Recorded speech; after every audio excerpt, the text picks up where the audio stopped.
Merhabalar. Motorunda bugün eski bir dostla beraberiz. Eski bir dost diyorum çünkü bu motosikletin aynısından testte vardı ve tam 20.000 kilometre boyunca ben kendisini kullandım. Çok vefakar ve cefakar bir motosikletti. Kendisinden ne yazık ki ufak bir kaza sonucu ayrılmak zorunda kaldık. Onunla fotoğrafını şuraya, işte sağa sola bir yere koyarım.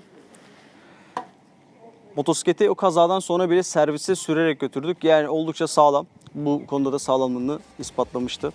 Şimdi geri kalan özelliklerine hep beraber bir bakalım.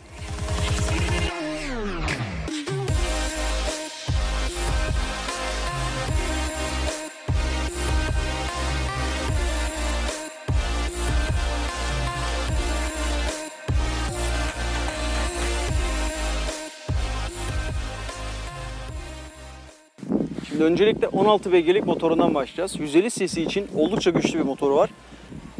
Honda'nın eskiden ortaklığı vardı Hero'yla. Yani Honda'nın motorlarını Hindistan'da Hero üretiyordu. Şimdi bu ortaklıktan gelen eski bir anlaşmalar var. CBF'deki bloğu almışlar. Fakat aldıkları gibi de bırakmamışlar. Bayağı bir geliştirmişler. Pistonu bir malzemeyle, diyasiyle kaplamışlar. Kompresyonu arttırmışlar ve balansörü çıkartmışlar. Tamam, şimdi bu evet titreşim olarak ne yazık ki biraz geri dönmüş ama aynı zamanda güç olarak da geri dönmüş. Yani CBF 11 beygirken bu 16 beygir olmuş. Aradaki 5 beygirlik fark ciddi şekilde hissediliyor. Blok alt devirlerde gayet torklu, üst devirlerde de fena değil. Tek silindirli olmasının bütün avantajlarını burada kullanabiliyor. Ayrıca yakıt tüketimi de oldukça iyi. Yani hatta şöyle hatırlıyorum, çok net söyleyebilirim. 471 kilometre ben 10,5 litre ile net şekilde yaptığımı hatırlıyorum. Yani bu da 2,7 litreye giriyor. Bence oldukça başarılı bir rakam. Fakat bir sıkıntı var. Şimdi titreşimden ziyade bu dişler, yani vites oranları biraz kısa yapılmış. Şimdi bu Hindistan trafiği ele alınarak, yani gözetilerek yapılmış. Şimdi bu motosiklet Hindistan'da kullanılmak için üretildiğinden öncelikle bu ele alınmış. Hemen şöyle açıklayayım. Hindistan'da E5 ya da otoban dedikleri yolda ortalama 60 km hızla gidebiliyorlar. Malum yollar bizimkinden kat kat berbat olduğu için adamlar ancak bu şekilde gidebiliyor güvenli olarak. Onlar da bütün vites oranlarını 60 km, 70 km gibi hızlarda maksimum yakıt ekonomisini ve rahatlığı verebilecek şekilde yapmışlar. Yani vitesler bizim şartlarımız için biraz kısa. Biz de böyle düşünmüştük. Gidip arka dişliği bir diş kısaltmıştık. Küçültmüştük daha doğrusu. Bu küçültme vites oranında biraz uzamaya sebep olmuştu. Yani işte 7000 devirde 90 yaparken 6500 devirde biz bu rakamı yapmaya başlamıştık. Şimdi bu yakıt ekonomisi olarak direkt geri dönmüştü. Artı daha az titreşim olarak geri dönmüştü 90'la giderken. Bunların hepsi ince detaylar. Kesinlikle ama kesinlikle bir diş veya iki diş arkadaşının düşürmesini ben şahsen kendim öneriyorum. 20.000 kilometrelik tecrübeme dayanarak. Titreşimi şöyle açıklayayım. Sürücüye gelen çok bir titreşim yok. Yüksek devirde eyvallah var ama esas titreşimi burada arkada oturan adam yiyor. O nasıl yiyor? Bütün peglerden o kadar çok titreşim geliyor ki bu adamın ayakları neredeyse uyuşuyor yani uzun yolda. Ha bu arada tabii 80 kilometreyle giderken bu yok. 81 dediğin anda bu titreşim başlıyor. Böyle acayip bir yapısı var yani. Belli bir devire kadar hiçbir şey yok. Onu geçtiğin anda rezonans başlıyor. Titreşim başlıyor. Yani uzun yolda bu artçı için ne yazık ki biraz yorucu oluyor. Kısa mesafelerde dediğim yani bir şikayetle ben karşılaşmamıştım. Kısa mesafede bir problem olacağını düşünmüyorum. Tabii şimdi sıfır fiyatının 5500 gibi bir şeydi. O civarda olduğunu düşünürsek bence bunlar hepsi görmezden gelinebilecek ufak detaylar. Tasarıma gelirsek, tasarımda da yine o cefakar ve vefakar yapısı öne çıkmış. Ön tarafta bir karınca tasarımı var. Zaten şu omurga kısmını da bir karıncadan almışlar. Şimdi ben kenara bir yere bir tane fotoğraf koyarım. Bunu böyle size daha iyi anlatabilecek. Oradan beni net anlayacaksınız. 2 tane gündüz LED'i kullanmışlar. Far halojen sinyaller gayet iyi aydınlatıyor. Karşıdan rahat görülüyor yani bayağı büyük. Far da gayet iyi aydınlatıyor. Hindistan'daki yollar düşünülmüş herhalde bunu da yaparken.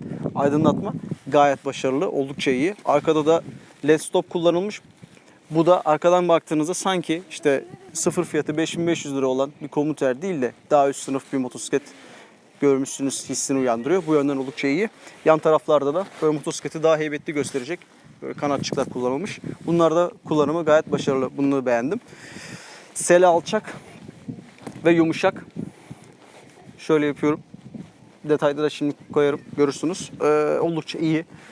Bir ağrı, sızı herhangi bir şey yapmıyor. Oturuş pozisyonu da işte birazcık daha böyle spor tarzda. Mesela kardeşi var bunun Hank. O daha dik. Bu bir tık daha böyle spor. Biraz daha öne eğiliyorsunuz. Ama seli alçak ve yumuşak. Bu yeni başlayan, özellikle yeni başlayan artı kısa boylu insanlar için çok büyük bir avantaj. Bu yönden oldukça iyi. Kadran gayet minimal. İşe yaramayan hiçbir şey kullanılmamış. Şimdi açıyorum şimdi böyle. Önce bir selamlıyor falan, bir şeyler yapıyor. Burada yuvarlak analog bir benzin göstergesi var. Yine analog bir devir göstergesi var. Vites göstergesi ne yazık ki yok. Fakat boşu gösteren bir yeşil bir ışık var. Boşa geldiğinde burada ne yanıyor? Sinyalleri verdiğiniz zaman bir sağ bir sol olarak değil de ikisini böyle aynı yerde gösteriyor. Bu tabii biraz sıkıntıya yol açabilir. Hani hangi sinyali yaktın falan gibi. Ama çok bir problem olacağını düşünmüyorum açıkçası. Kilometre sayacı var. 2 tane de trip metresi var. Yan tarafta sayaç var. Bir de dijital hız göstergesi var. Bunlar gayet okunabilir. Yani güneş çarptığında vesaire okunamama gibi bir durum yok. Oldukça başarılı. Bu konuda da hakkını vermek lazım. Gayet düzgün yapmışlar. Güzel. Bunu beğendim. Sürüşe ve süspansiyonlara da gelelim. Şimdi ön süspansiyon gayet yumuşak. Arkadaki de orta karar. Ne çok yumuşak ne çok sert. İlk aldığımız yani bize sıfır geldiğinde arkalar bayağı sertti. Fakat zaman içerisinde bu yumuşadı. 10.000 kilometre gibi de tam kendini buldu. Arçıyla ben tek sürüyordum bu arada büyük oranda. Yani arçıyla çok sürerseniz bu amortisörlerin açılması bu süreç biraz daha hızlanabilir tabii ki. Yani 3.000-5.000 kilometre civarlarındayken de bu yumuşama rahatça yakalanabilir. Yumuşak ön süspansiyon, orta karar arka süspansiyon böyle beraber birleştiğinde işte birbirini nötrlüyor gibi. Yani virajda falan çok problem değil ama yumuşak ön süspansiyon çukurlarda büyük rahatlık. Şimdi MRF'nin de Nylo grip lastiklerini kullanmışlar. Bu fiyat oranında bir motosiklet için kötü denilmeyecek lastikler açıkçası. Kuru da fena değil. Kuru da iyi bile denebilir hatta. Ama ıslığa gelindiğinde korku filmi. Yani çok kayıyor, acayip kayıyor ıslakta. Yazın eyvallah kullanılabilir. Yani sıfır aldım hemen değiştirmeli miyim? Hayır. Yani yazın aldıysan bütün kuru havalar boyunca kullanabilirsin. Ama kışa girerken daha iyi, daha ıslakta güzel tutan bir lastikle değiştirilmesini kesinlikle öneririm. Yani bence biraz şart gibi güvenlik için. Önde ve arkada disk var. Bu diskli versiyonuydu. Şimdi bir de bunun diskli olmayan versiyonu. Yani arka tarafta biraz daha az para ödeyerek kampanalısını alabilirsiniz. Fakat ben üste verilen miktarın kesinlikle verilmesi gerektiğini düşünüyorum. Yani şu halde 5500 gibi bir fiyatı var. Ön arka diskli halde. 150 lira bir fark var arka disk için. Veya 200 lira. Zam geldiyse bilemiyorum. 150-200 lira bir fark var. Bu farka kesinlikle değer. Arka tarafta Nissin'in frenleri var. Önde de Bybray'nin frenleri var. İkisi de oldukça başarılı. Bu sınıf için kesinlikle yeterli.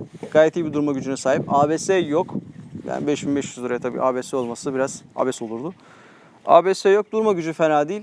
Bu fiyata kesinlikle tatminkar bir motosiklet. Kullanışlılık yönünden sevdiğim birkaç noktası var. Bunları size göstermek istiyorum. Şimdi öncelikle depo. Hemen açıyorum şimdi. Detay videosunu daha da güzel gözükecektir. Şöyle, elde kalmıyor. Bu güzel bir detay. İkinci özellik ise hemen geliyorum. Buradaki kapak. Şimdi bu kapak neyi sağlıyor? Bir, zinciri yağladığınızda bu yağların sağa sola sıçramasını engelliyor. Bir kere motor temiz kalıyor. İki, yağmurlu çamurlu havalarda benim gibi kullanıyorsanız bu yağmurun çamurun direkt zincire yapışması ve zincirin ömrünü uzatmasını engelliyor.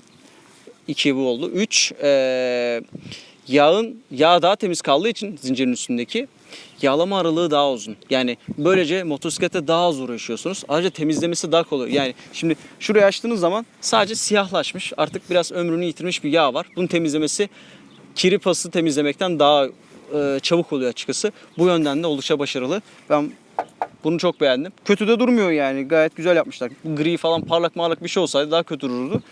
Motorla uyan siyah bir boya kullanmışlar. Bu yönden güzel. Ben bunu beğendim. Şimdi son sözü söyleyecek olursak bu motosiklet kimi mutlu eder? 1. Düşük parça fiyatı bekleyen adamı mutlu eder. 2. Öğrencisindir. İşte sadece A'dan B'ye gitmelik bir motor istiyorsundur. Düşük bakım maliyeti bundan dolayı da seni mutlu eder. Düşük parça fiyatından dolayı da seni mutlu eder. İşletim maliyeti çok düşük, bundan dolayı da mutlu eder. 4, 5 böyle sıralı bitmez yani. Her şey, bakım maliyeti, şu bu parçalar her şey çok düşük. Olabildiğince minimal bir maliyete sahip. Eli yüzü de düzgün açıkçası. Yani kötü de duran da bir motor da değil. Bozulmuyor da. 20.000 kilometre boyunca sadece bakımdan bakıma gittik. Piste de çıkarttık bu arada. Piste çıktıktan sonra da bir ne olur ne olmaz diye götürdük. Yani hiçbir problem yoktu. Bu motoru kim sevmez? Kim istemez? Kime gelmez? Hemen söyleyeyim. Titreşim sevmeyen, konfor delisi adama bu motor gelmez. Neden? Şimdi artçı bir kere şikayet edecek, o garanti. Yani bu peglerden dolayı gelen titreşimden araçların bir kere şikayetini duyacaksın. Sana pek gelmiyor. Yani buraya oturduğun zaman sürücüye çok gelen bir titreşim yok. Ama şu ellere ve ayaklara gelen titreşim yine çok konfor meraklısı adamı rahatsız edebilir. Bunun dışında ya ben bunu da aslında bir eksi olarak görmüyorum. Niye? Bana 16 beygirlik bir motor vermiş. Balansörü de çıkartmış, tamam. O sayede bana 16 beygirlik bir motor vermiş. Bu bana gidiş olarak geri dönmüş. Ben buna bakıyorum açıkçası. Bu konuda beni çok tatmin etti. Şimdi 5500 liralık fiyatı da düşündüğün zaman bence bu bir eksi değil. Yani bu fiyat oranına, bu performans bence çok başarılı. Lokum gibi motor. Bence güzel. Al bin gez. Ben kesinlikle öneriyorum. Hero'da test motoru mevcut. Bir gidin mutlaka bir sürün. Bir sonraki videoda görüşürüz. Abone olmayı unutmayın. Kendinize iyi bakın.